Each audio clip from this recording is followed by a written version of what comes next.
To finish off section 5.8, let's just talk about integrating b to the x, where b is some constant. So we've talked about e to the x so far. What about b to the x? So we know that we integrate e to the x dx. This is our simplest possible case because e to the x is its own derivative, so it's its own antiderivative. So the integral of e to the x dx is e to the x plus c. Now we know from our back in chapter 3, the derivative of b to the x is going to be natural log of b times b to the x.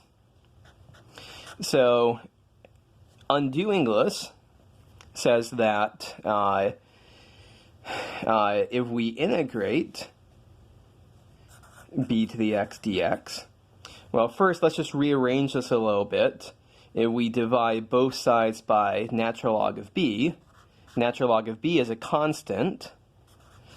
We have the derivative with respect to x of b to the x over natural log b is equal to b to the x. So what does this say here? The integral, the antiderivative of b to the x, is going to be b to the x divided by natural log of b plus c.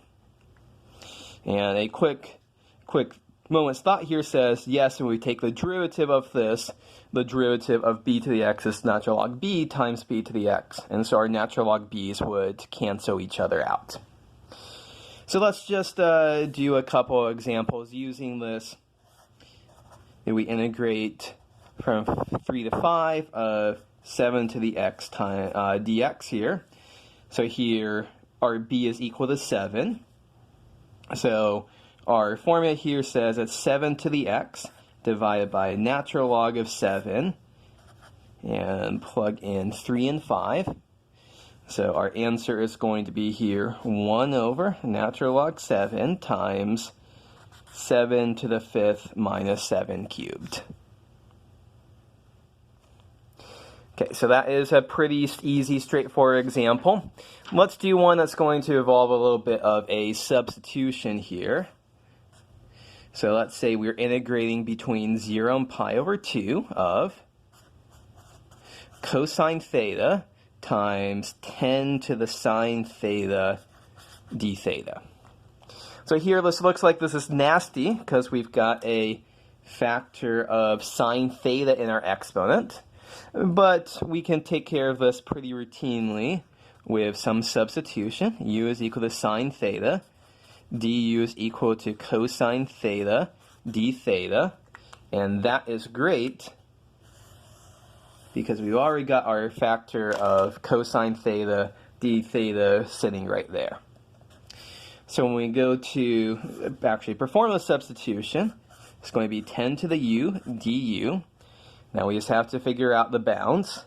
When theta is 0, u is sine 0, 0. When theta is pi over 2, u is sine of pi over 2 is 1. So here's what we have to do. The integral, the antiderivative of 10 to the u is 10 to the u divided by natural log of 10. Plug in 0, 1.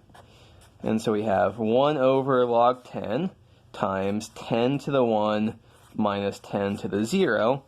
We actually can do those without too much difficulty because that's going to be 10 minus 1, so it's 9 over natural log of 10.